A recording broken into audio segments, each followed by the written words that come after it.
Hello, Vlad with you and a new author's story of my channel of amazing stories from life. These 200 meters from the public transport stop to the building where the court was located, Nastia ran as fast as she could. She understood that she was late for her divorce proceedings anyway, but she hoped that the hearing had not yet begun. I always get involved with my help where it is not needed, the woman thought, and then pay for it. The reason for the delay was some old man riding on the same bus with her. When the conductor approached and offered the elderly man a ticket, he began to look for something in his pockets in confusion, and then, smiling embarrassedly, said, "Oh, my God, I left my wallet at home. It has money and a pension certificate. And it says there that I am a veteran of labor." "Let's get off the bus," the woman demanded.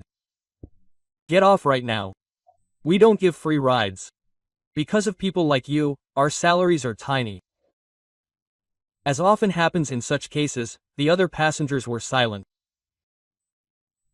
Most even turned away, showing with their whole appearance that what was happening did not concern them. "After all," I said clearly, "get out." The conductor advanced, literally pushing the confused old man out of the bus, which had just stopped, and opened the doors. "Why are you doing this?" Nastia could not stand it. Anything can happen to a person. "You shouldn't push him, he could fall," she tried to reason with the conductor. Fearing that the old man would actually fall, Anastasia jumped out of the doors and supported him, who was already on the last step.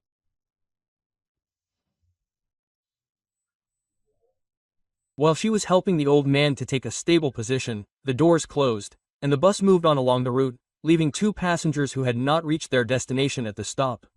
Quote, "Where are you going anyway?" Nastia asked the elderly man. "How did you not suffer at all?" She forgot about herself at that moment. But just a few minutes ago she remembered well that today was a very important day, because at the court hearing her marriage with four would be dissolved, and their property would be divided. Quote, "Where do you need to go?" Anastasia asked again.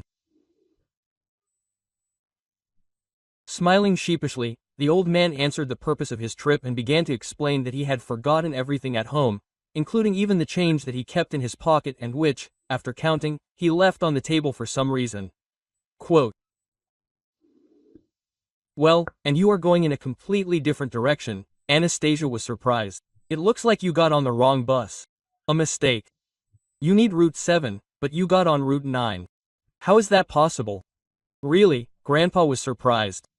"It must have been me who forgot. That's how it happens. I remember what happened a long time ago, but I either forget or get confused about what happened now." And then that conductor was yelling, "I don't even know what I would have done without you." "So, Grandpa." Nastia glanced at her watch and hurried. "I might be late." "Look, there's bus number 9. Take the money." She held out several 10-ruble coins and a 50-ruble note. "Just don't lose them. You'd better put them in different places. That's enough to go there and back. That's it. No need to thank me. Get in. Just don't forget that you're going to the last stop." She helped Grandpa get on the approaching bus and looked at her watch again. It was obvious. The probability of being late was almost 100%. The only hope was that the bus of the right number would show up right now. But as luck would have it, it arrived, albeit with a slight, but still late. The traffic lights along the way were also somehow in no hurry to help them. When there was very little left to the intersection, the green changed to red. Looking out the windows, at the cars frozen to the right and left, she mentally counted the seconds. Nastia was late for the court hearing. Entering the courtroom, she saw that her ex-husband had come with Nina, a dark-haired girl who had managed to charm him so much that Fedya thought only of his mistress. And his attitude towards his wife had become not just cold, but truly dismissive. Anastasia's interests were represented by a lawyer.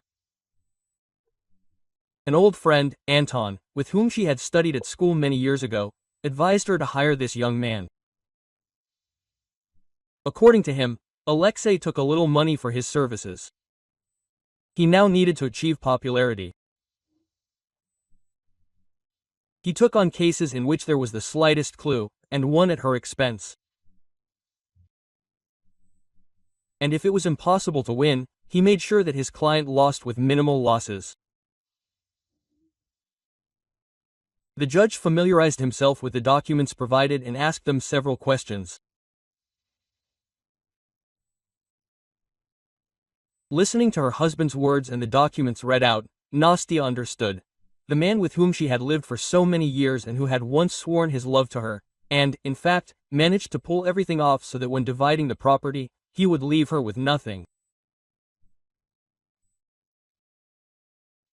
How much he had changed, thought Nastya. Earlier, yes, just last year, Fedty was good and kind. Everyone envied me, and Natasha was going crazy. She said that she would blow planks off such a man. The meeting continued. Anastasia looked at the silently sitting lawyer. Alexei Ivanovich looked at the judge coldly. As it seemed to her, he was waiting for something, or rather hoping.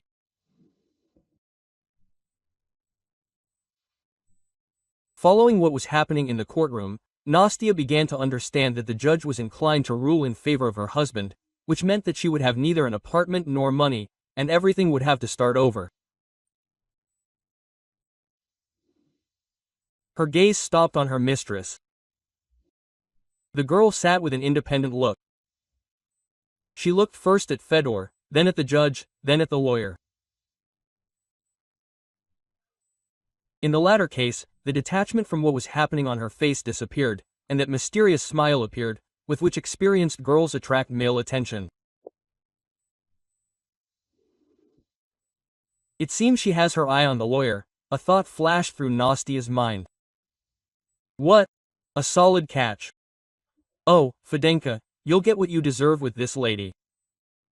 She'll probably fleece you dry at the first opportunity and run away with the money. I even feel sorry for you. Although you wanted it yourself. The court is retiring. I wanted to inform the judge about the upcoming meeting, but Anastasia's lawyer stopped him.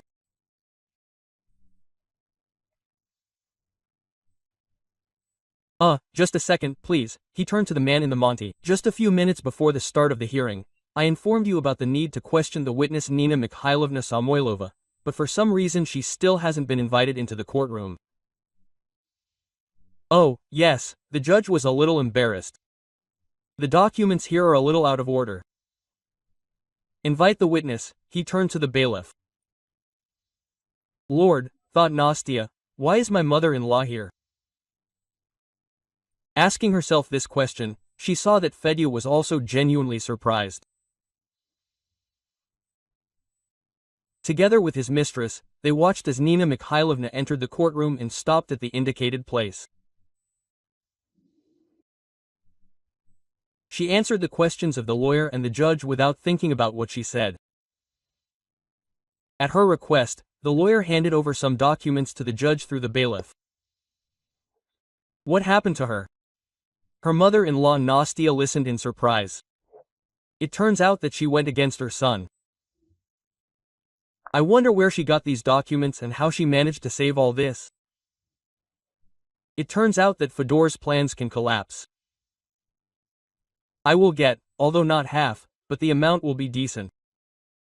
Yes. And if the cost of the car is calculated correctly, then you can take out a loan and it will be enough for a one-room apartment. Thinking about what was happening, she involuntarily looked at her husband. On his face was not just bewilderment, but real anger, seasoned with surprise. It seemed that earlier he had agreed with his mother that she would not come to court, and now he was completely confused. Having heard the testimony of the witness, having carefully read the papers, as well as Nina Mikhailovna's words, refuting part of the testimony of Anastasia's husband, the judge announced that he was finally retiring to deliberate, but first announced a half-hour break. "Mom, what are you doing?" Undisguised anger could be heard in the question asked by Fyodor. "Why do you need this hysterical woman? You yourself have always been unhappy with her, almost from the first days you kept saying that we are not a couple."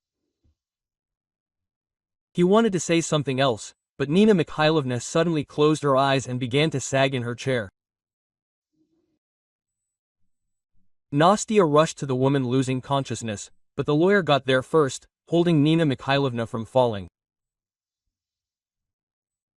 The young man carefully sat her down on the chair, checked for a pulse and then supported her so that she did not fall. Quote, "I don't know what's wrong with her," Nastya screamed into the phone, calling an ambulance. "Maybe a heart attack, a stroke? Yes, it's in the courtroom." And she gave the address. Quote, "Well, now the court hearing will definitely be postponed," the lawyer whispered to her.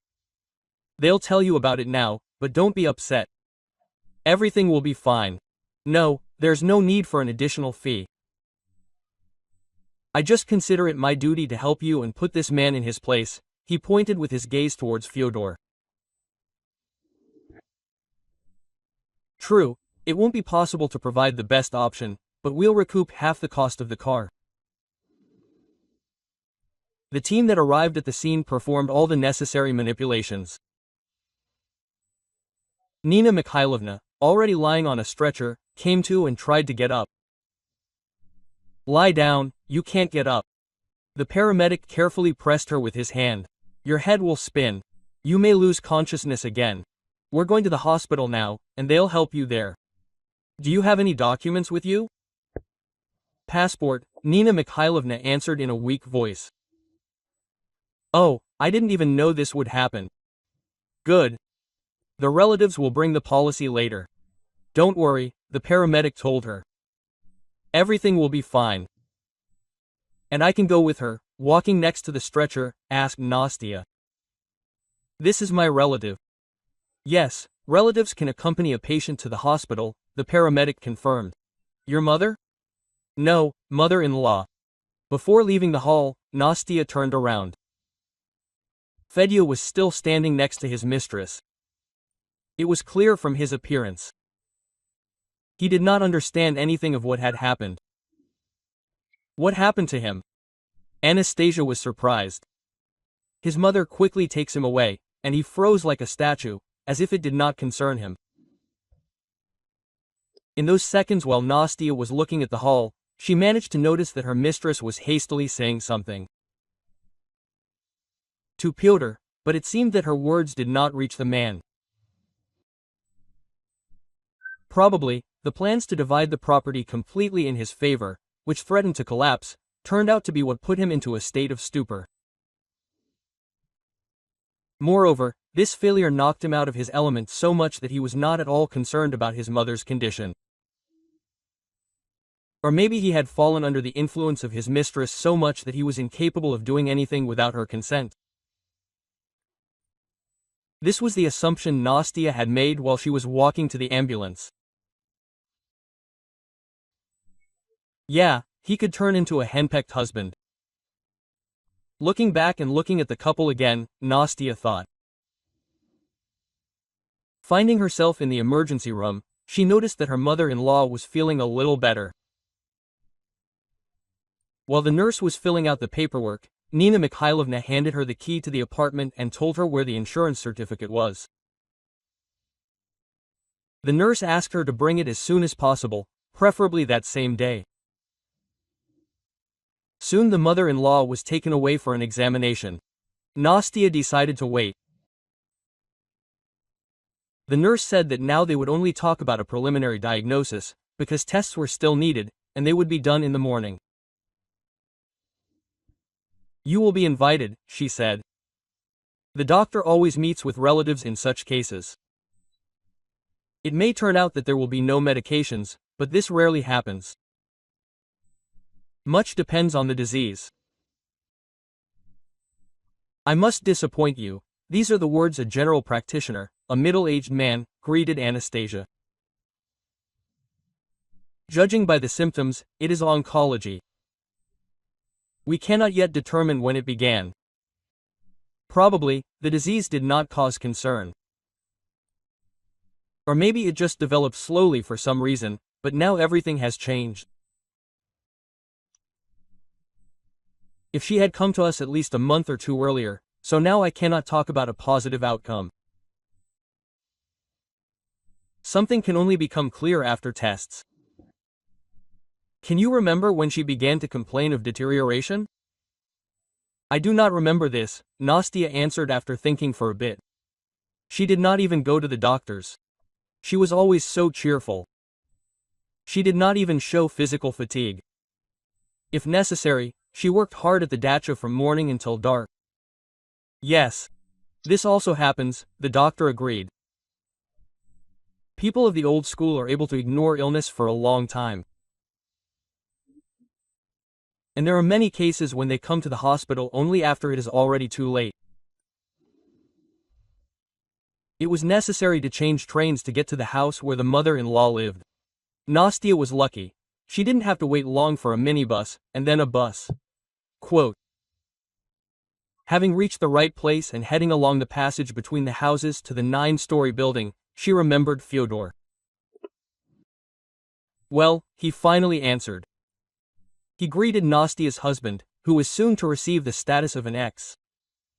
Your mother was taken to the hospital, and you didn't even ask what was wrong with her. She has oncology, you know? Yes, cancer. Where from? The almost ex-husband was surprised. She never complained about anything. Maybe you got something mixed up, huh? Or the doctors there made a mistake. You know, they can deliberately scare you so that they can get more money from you later. By the way, which hospital is she in? A private one. They said that people are sent there on purpose, and then those doctors share with the ambulance. She was sent to the 3rd City Hospital. And don't interrupt, please. By the way, mistress, tell her to shut up. I can hear her. She's confusing. And she began to retell the details heard from the doctor. Fyodor was silent, but a female voice continued to be heard in the receiver. As Nastya understood, their mistress was eavesdropping on their conversation. Although it was unclear why she needed this. Having told about her health condition and upcoming tests, Nastya moved on to recommendations. Your mother is contraindicated in any experiences of anxiety. Even minor anxiety can threaten her condition, Nastya explained. Listen, your mother has oncology, and this is very serious. Or are you more interested in her apartment, which you will inherit? Quote. And, by the way, she also has a dacha. You are probably always calculating how much to sell it all for. Have you completely lost your mind? Do you think I am an idiot? Fyodor interrupted her angrily. Probably, the last words affected him exactly as Nastya wanted. What should be done there? What recommendations did they give? You've finally started to think, she assessed his answer. In general, we need to do everything quietly, the divorce and everything else. I suggest we withdraw the application and do it through the AKs, and we'll divide the property according to the documents. Quote. Well, no, you won't get anything, Fyodor interrupted her. Do you think you bought the cottage with joint money? Or maybe you have a share in the apartment? The same one they allowed you to live in? Where did you get that kind of money? And you want to divide the car? And how much of yours was invested in it? I earned it all. The documents were presented to the court, right? No. I'd rather hire a lawyer, and he'll be able to deal with that kid you hired in this way. And you dragged my mother into this too. Come on, tell me, what did you bribe her with? Fyodor spoke for a long time, emotionally. Nastya waited patiently. She remembered that such silence during their quarrels, which had begun several months ago, probably after her husband had taken a mistress, drove him crazy. When he was exhausted, it was enough for her to say 2 or 3 words in response, which would put Fyodoro into a stupor. And when he came to his senses, he understood that he had done another stupid thing. Well, that is, he had lost again. Well done, Anastasia summed up when her husband had finally exhausted himself. The doctor said, I am telling you for the third time, that your mother can simply be killed by strong excitement, and with this attempt you want to get rid not only of me, but also of your mother. She did not listen to the answer, but simply pressed the end button and headed to the entrance. Soon Nastya was already driving back to the hospital through the MS forest. In the morning, trying not to think about yesterday's events, having reached the flower shop where she worked as a florist, Nastya immediately began fulfilling orders. By 11 o'clock she had to make 15 bouquets. That's why she was so absorbed in her work that she didn't pay attention to the large, representative car that had stopped right in front of the shop window. I need the woman who helped the grandfather who forgot his money at home yesterday to get to the right place. A tall, neatly dressed man addressed the employees. Well, thought Nastya. How could he know that I work here? Did I do something wrong yesterday? Forgive me, she smiled politely at the stranger. Maybe you made a mistake and someone else helped Grandpa? And, as I understand it, you turned out to be the assistant. Quote. The stranger looked at her with an appraising glance. It was not difficult to find you. The bus number was quickly established. Then the cashier remembered the passenger who said that you worked in this flower shop. And Grandpa described you quite well, so it was not difficult to recognize you. And I came to thank you for the help you provided to my grandpa. After all, I have no one else besides him. Unfortunately, he has started to develop dementia. Sometimes he forgets the most basic things. Yesterday he decided to visit the graves of his relatives, but forgot his money at home. And on top of that, he got the wrong bus. He did not listen to me, asked him to wait. He said, let's do it closer to the evening. Yes, he told me where he needed to go, Nastya smiled. But there's nothing to thank me for. I didn't do anything special. Anyone could have helped him in my place. Quote. While they were talking, Natalia entered the store. She was Nastya's friend. She hadn't heard the beginning of the conversation, but her whole appearance showed that she knew what they were talking about. Natalia differed from her friend in that she assessed situations much faster, especially when it came to men. And she acted more decisively, sometimes making completely unexpected decisions that could lead her to success. Nastya felt light touches on the elbow or side right away. Her friend advised her to take a closer look at the man who entered the store and evaluate him as a potential groom.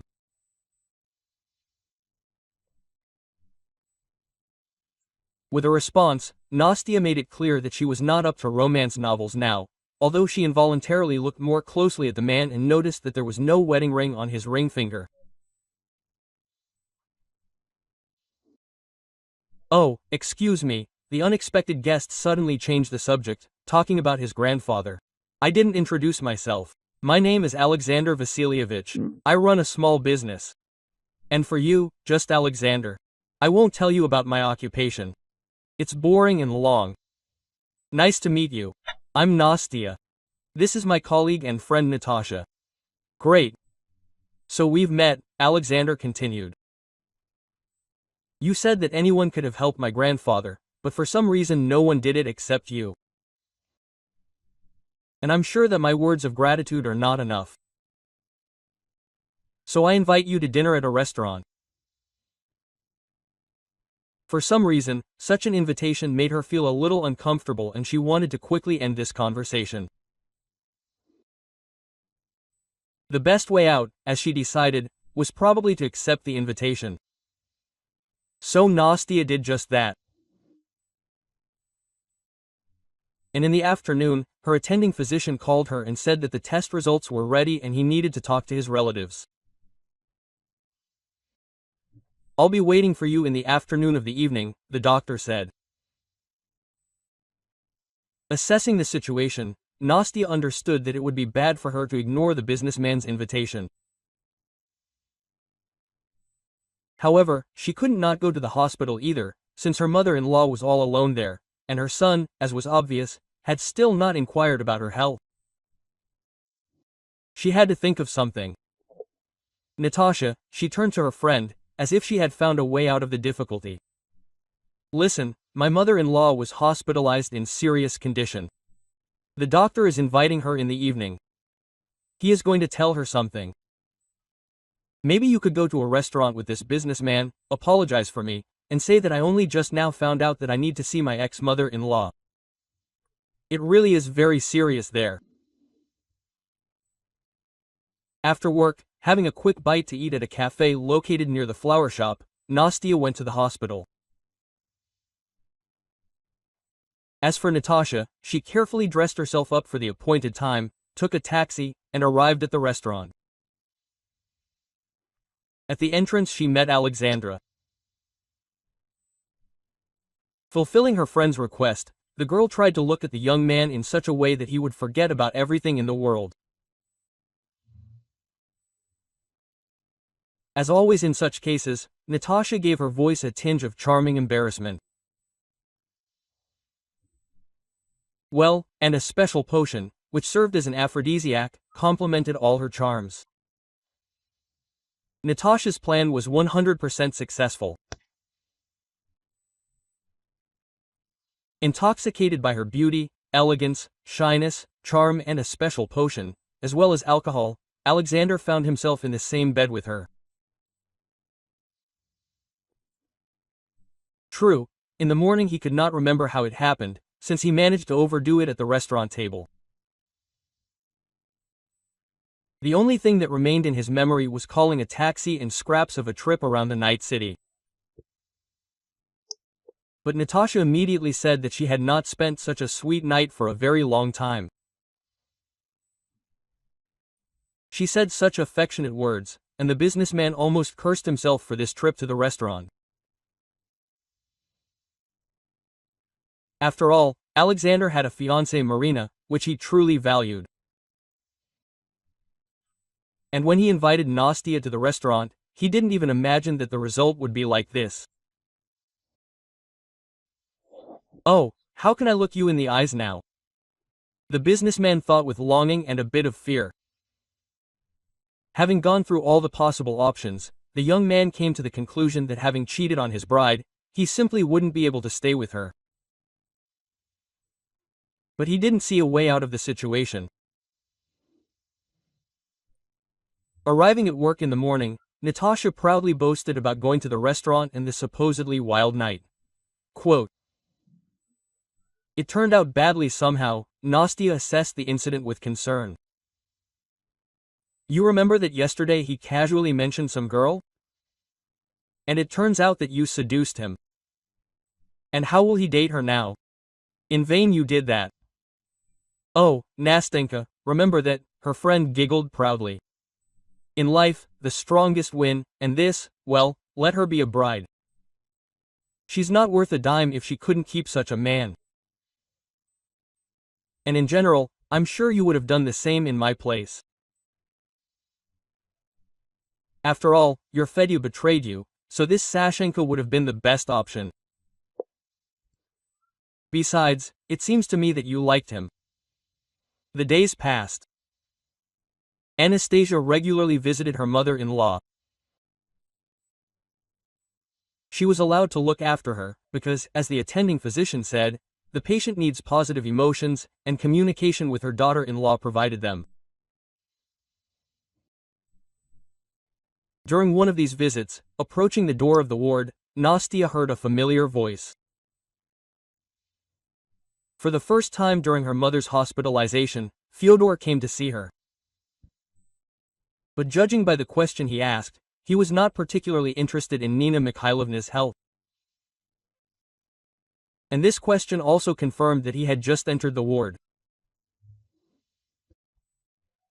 Nastya decided not to go in, to wait for him to leave, being sure that her husband would not be long in coming. Soon her guess was confirmed. Having asked her mother if she had written a will and having received a negative answer, Fyodor referred to his busy schedule and, wishing her a speedy recovery, left. Fedya came. The mother-in-law informed Anastasia, who had entered the ward. He needs my will. Perhaps, in fact, I should write it. Who knows what will happen next? I've already thought about it. You remember my dacha well. You always seem to be delighted with it. You especially like the fact that you could live in it in the winter. So, I want to leave this dacha to you. Why are you doing this? Nastya protested. The court hearing on our divorce will be postponed, the division of property, so I will still get something. Well, even if less than half, I will not be left with nothing at all. You are talking about a will too early. I think you will recover. By the way, the doctor also said this, so take your time. It is better to recover calmly. The mother-in-law tried to talk about this topic several more times, but Nastya still refused to believe in a bad outcome. However, she understood at the same time that there was no special hope for recovery, as well as a 100% guarantee that the lawyer will be able to achieve a fair division of property, which means that luck will be what can allow her to live a normal life. At the same time, Nastya's relationship with Alexander, which began by chance, quickly developed into a real romance. Anastasia guessed that in fact Natasha did not have sincere feelings. She just really wanted to move up a few steps, live in a nice modern apartment, drive a cool car, and have everything else that is possible to get as the wife of a wealthy man.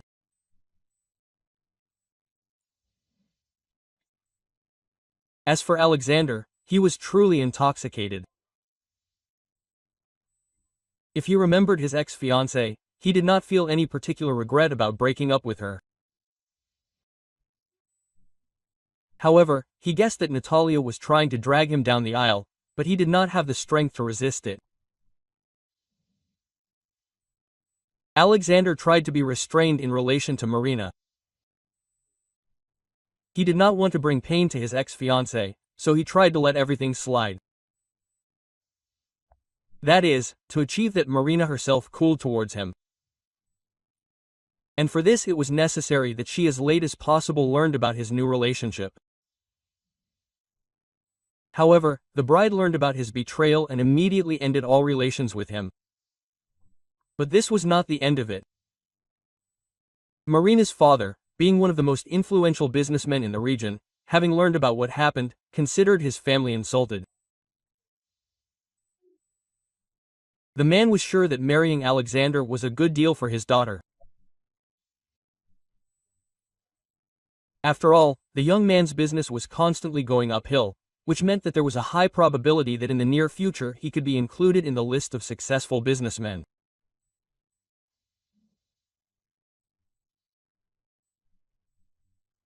Being sure that Alexander had disgraced his daughter, Marina's father decided to take measures to deal such a blow to the business of the former groom that if he could recover from it, it would not happen soon, and at best never.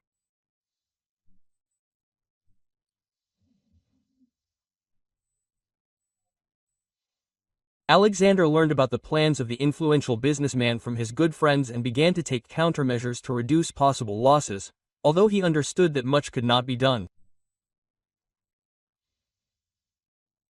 Natalia learned about the young man's concerns. Understanding little about business and living one day at a time, the girl did not attach much importance to this danger meaning.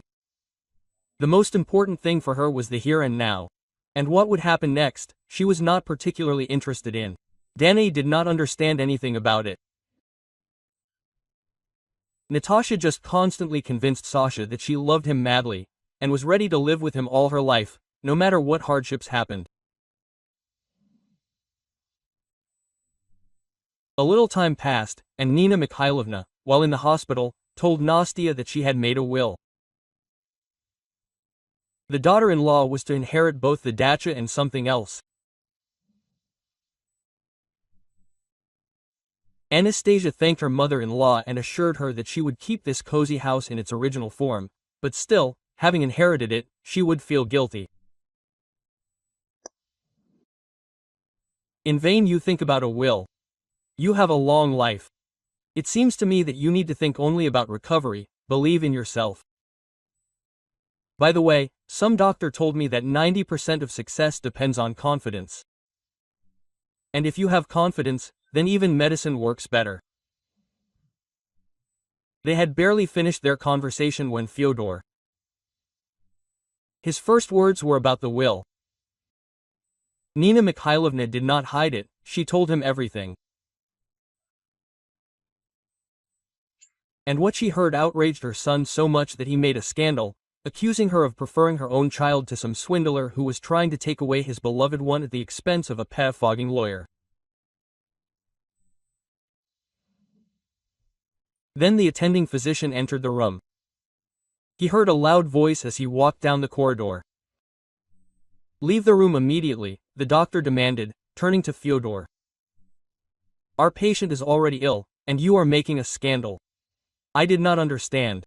I said something incomprehensible," he asked, seeing that Fyodor did not react to his words. "Should the police be called or do you need a special invitation?" Having spluttered with anger, the man, muttering something unintelligible, left without closing the door behind him. The doctor, having inquired about the patient's well-being, asked Nastia to stay longer to be with her, reminding her that such meetings make her feel better. "I'll send you a little man now, who acts on patients like the best medicine," the doctor said, smiling as he left. Actually, he, or rather she, shouldn't be here, but we persuaded the head of the department and the chief physician to make a cloud. After all, the main thing for us is for the patients to get better. A little time passed, and Nastia saw a girl enter through the open door. Having greeted her and said that her name was Tanya, she began to tell her that she too had fallen a little ill, and was now in the children's department, in the second building, connected to the main warm passage. Quote, "Would you like me to read you some poetry?" the little girl asked unexpectedly. "I know a lot, and I also tell fairy tales. Listen now," she said to Nina Mikhailovna, "and you'll feel better right away." To Nastia's surprise, the girl really did know a lot of poetry, and some that schoolchildren, if they read at all, only read in high school.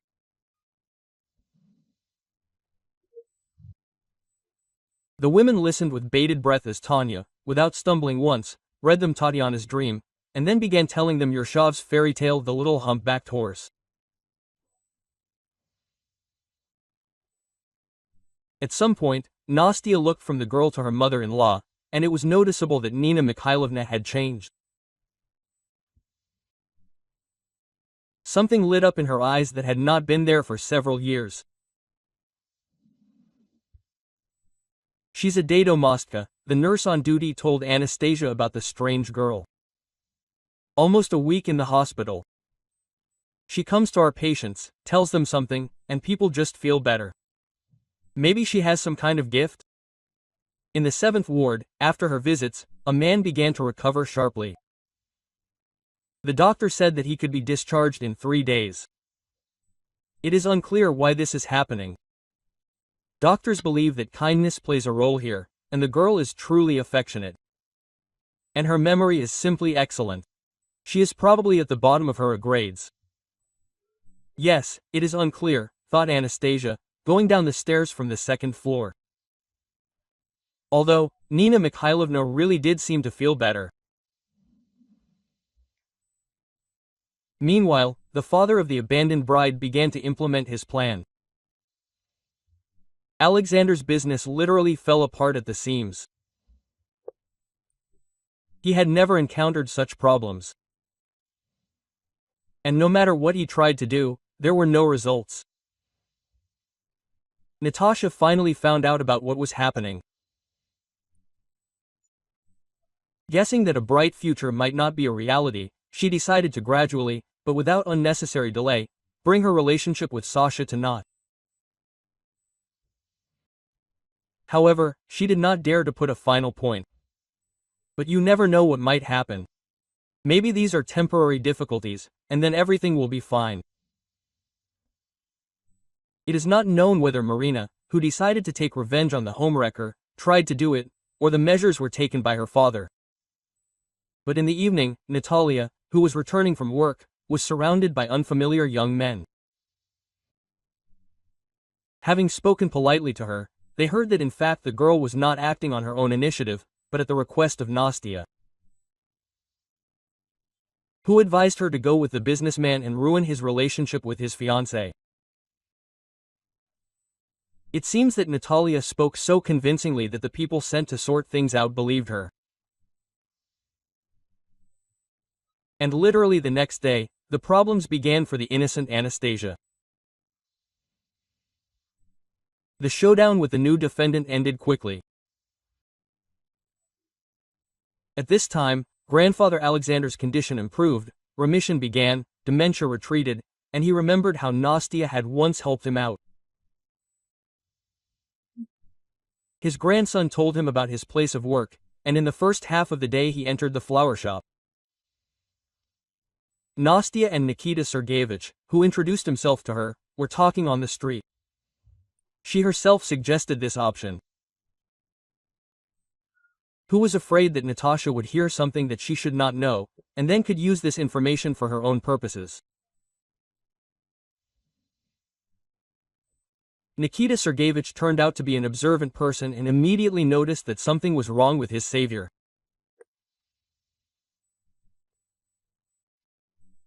Looking back at the door of the store, Nastia told about the latest events and the troubles that she was being persecuted for something she did not do.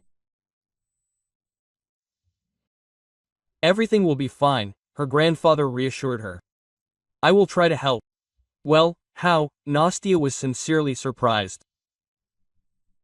This businessman owes me, Nikita Sergeyevich chuckled. There is some indirect connection between the death of my son and daughter-in-law, that is, Sasha's parents, and this businessman.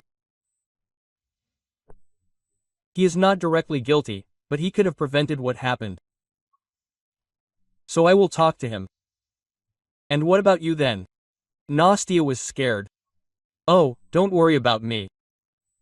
Nothing will happen to me, the grandfather chuckled. Probably, Nikita Sergeyevich kept his word. After finishing her shift and visiting her mother-in-law in the hospital, heading home after that, Nastia did not meet the polite young men who had persistently tried to explain something to her earlier. And late in the evening, Alexander called her. The young man brought her the most sincere apologies, saying that he had no idea what was going on around him. I don't understand these women's tricks, the businessman admitted. It seemed to me that everything was going as it should. It's a pity that you didn't tell me anything about yourself, but I learned a lot about my grandfather and I want to apologize to you again, but not over the phone, but in person. Maybe tomorrow, at the end of the working day, I would like to help you. After finishing work and leaving the store, Nastia saw Alexander getting out of a snow-white crossover. Natalia, who came out after her, also saw the young man. The expression on her former friend's face immediately changed. If just recently one could read emphasized independence and arrogance on it, now an incomparable love has appeared. Nastia, I'll give you a ride, let's go, quote. The young man offered, smiling affably. At first, she wanted to refuse, but, remembering Natalia, she smiled and stepped towards the car. Natalia, who had stopped at the door, froze in place. The mask of love gradually began to change to confusion, and when the car started moving, the girl's face transformed into a very angry physiognomy. On the way to the clinic, Nastya told about her mother-in-law and her unfinished divorce from her husband. She also described a girl named Tanya, who regularly comes to Nina Mikhailovna, and each such meeting not only lifts her spirits, but also improves her well-being. Imagine, now even the medicine does not affect her the same way as before. For some reason, Nastya spoke with a bit of irony. It's not just Nina Mikhailovna who says this, the nurses and the attending physician also notice. My mother-in-law considers this girl her guardian angel, and I thought about it and want to take her from the orphanage, to adopt her. Tanya needs to live in a family, and not somewhere in shelters. True, I'm not sure yet that they will give her to me. After all, we will be divorced soon, and I will be left alone. Yes, it's interesting. But, honestly, I am not aware of these issues. But for some reason it seems to me that a woman like you should be given a child. Having stopped the car in the parking lot near the entrance to the hospital, Alexander, looking at his watch, said, "You are not in a hurry. Stay there as long as you need, and I will wait. I am in no particular hurry now." Quote. Nastya opened the car door and suddenly heard from him. "But you are not at all like your friend. You are kind, and genuinely so." At the end of the week, a repeat court hearing took place.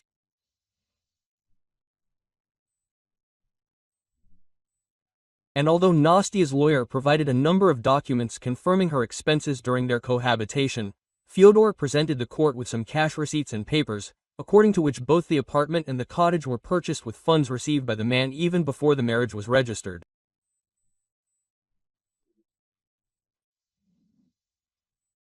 Nastya knew, as did the lawyer, that all these documents were fake. But in order to confirm this, a separate investigation was required to identify where and when the fakes were made and who was involved. And only after that could we talk about dividing the property again, and even then only if the decision on the fakes was positive. The only thing Fyodor failed to do was to deprive Nastya of her share in the cost of a rather expensive car. Upon learning of her failure to divide the property, Alexander, realizing that this was a real tragedy for a woman, told her not to worry too much. "Take Tanya from the orphanage," the young man suggested, "and live in my apartment. I won't interfere. I'll stay with Grandpa for now, and then we'll think of something." Quote. I wonder what he's doing, Nastya thought, minding her own business in the flower shop. He's just helping me out. It's not going well.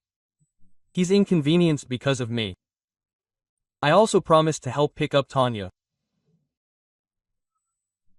The woman's work, lost in thought, didn't pay attention to Natalia, who sat down opposite her and was staring at her colleague with interest.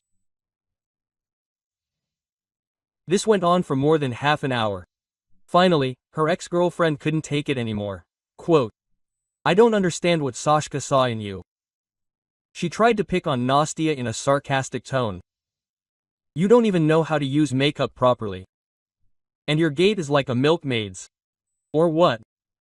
You caressed a man when I had a slight disagreement with him.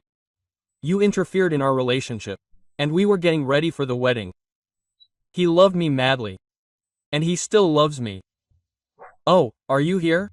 I didn't even notice." Nastya looked at her with undisguised surprise. "Sorry, I'm busy. I need to finish before 4 o'clock. Sasha will come by." "And what will you say?" She tried to continue Natasha's conversation. "Get busy." "Ah," advised Anastasia. "If the owner comes and sees that you are not working, I do not envy you." Remembering the numerous comments received over the past weeks, Natasha, looking contemptuously at her colleague, stood up and headed to her workplace. Alexander's car stopped at the flower shop at 10. The young man entered the room. Coming, just in time." Getting up from the table and a little embarrassed, said Nastya. Approaching the door, she involuntarily turned around. Natasha also stood up. It is unknown due to what the former friend managed to significantly shorten the skirt, but its bottom edge barely reached the middle of the thighs. And she also managed to unzip the thin blouse. Yes. So that all the contents were visible. The face of the former girlfriend depicted at the same time a joyful smile, and languor, and something else that defied description. However, Alexander, for whom all this was intended, had already turned to the front door and, opening it, let Nastya go ahead. They got to the orphanage quickly. It took a little time to complete the paperwork. Tanya knew that they would come for her before 5 o'clock, and she waited for Nastya, sitting on a small sofa, clutching a small backpack in her hand, which probably contained her personal belongings. The three of them had barely gotten into the car when the phone rang. Quote, Nastenka, Nina Mikhailovna's excited and at the same time confused voice was heard. I was discharged. I called Fed in the morning, and he said he would arrive at 3:30. Now it's already 5 o'clock, and he still hasn't arrived. Maybe you could come and meet me and give me a ride home. You know, I have the things you brought while I was lying down. Yes, I wonder what he did to his own mother. Alexander heard. Well, shall we go and get her? While they were driving almost halfway across the city, the former mother-in-law told me that she had been discharged with remission. Quote, It turns out that they won't recognize me as fully recovered, Nina Mikhailovna clarified. But it seems like there is a good chance of living for a few more years. But the doctor won't say how long exactly. You try, okay? Alexander turned to her. By the way, I know a woman who feels fine after treatment and even returned to work. And she got sick something like 15 years ago. Now, however, she is retired. And from spring to autumn she lives outside the city in her 600s with her husband. Quote, SSH. Nastya hesitantly turned to him. Listen, it didn't work out that way. You live in cramped conditions with your grandfather, and Tanya and I will live in your luxurious apartment. Maybe you will stay after all, and I will feed you breakfasts, dinners, and even lunches on weekends. But you can't eat pizza and all kinds of delivery all the time. After selling the car, Fyodor remained homeless for a week. Trying to improve his affairs as quickly as possible, he put both the apartment and the cottage up for sale, deciding that the best option for him was to live with his mistress, and the money he received could be put in the bank. According to his calculations, very good interest should have accrued in a year. But, unfortunately, the sales stalled. However, there were people who wanted to buy the cottage. But, having learned that this country house required considerable expenses due to the lack of floors, doors, and wallpaper on the walls in almost all the rooms, their desire disappeared. When Fedor reminded that he was asking less than others, and everything was done in the kitchen, bathroom, hallway and one room, potential buyers only shrugged their shoulders. True, some silently pointed to the territory. The land plot was completely overgrown with weeds, and the solid brick garage had no floor. From the gate to the porch of the house you had to get on rotten thick boards. Quote, So what? Fedya was indignant. You'll hire a team, and they'll do everything for you in a week. Hearing such an answer, potential buyers silently left. Only one advised to first do everything properly and only then put it up for sale. Although, if you lower the price by 30%, then maybe I'll buy your cottage. Quote, This, I hope, will be enough to finish the renovation here, Fyodor finally heard from one of those wishing to acquire housing. Seriously angry, he decided not to rush, but to buy himself a vehicle first. Half the amount from the sold SUV was enough for a 10-year-old foreign car. And now, to meet with those wishing to see the cottages, he could go not by bus, but by his own car. Quote, "You should lower the price for both the house and the knitwear," Nastia suggested after another failure. "Fall is coming soon, and such things are usually bought in the spring or summer." Fyodor agreed, and literally the next day a buyer was found. It turned out to be Alexander. He had been planning to buy this apartment for Nastia for a long time, but did not know that it was put up for sale. Quote, "I didn't throw out old furniture," the owner said. "No big deal," Alexander waved his hand. "We'll handle this." Quote. Another day later, a buyer was found for the cottage, and then 2 days later, the mistress disappeared. Fyodor couldn't search for her, because his vacation had ended, so he had to be at work all day. And by the end of the second day, he started to worry. Opening the phone numbers of city hospitals on his computer monitor, he was going to search for his mistress, but on his smartphone screen he saw that he had an unread message.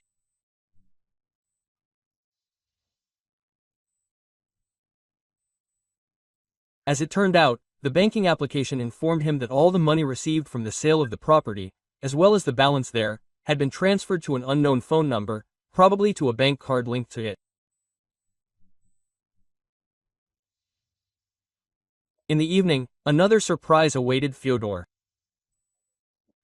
Realizing that his mistress had transferred the money to herself, he drove home, or rather to the house where Nina's apartment was located. "And it's you," the young man, changing the lock on the front door, rejoiced. "The woman we bought the apartment from said that the former owner should come for things. The bags are in the hallway. I can help you." 2 months have passed. Nastia and Tanya lived in the same apartment where the woman had lived for many years. Alexander regularly came to visit them and almost always stayed overnight. The difficulties of the Toyn family were arranged in the nearest school. Nastia herself continued to work in her usual place. Well, on New Year's, she and Sasha got married. It was no longer possible to put it off. After all, they were expecting a new addition. If you like the story, please support me by pressing the thumbs up button. It's just one action for you, but it's very important to me. Thank you.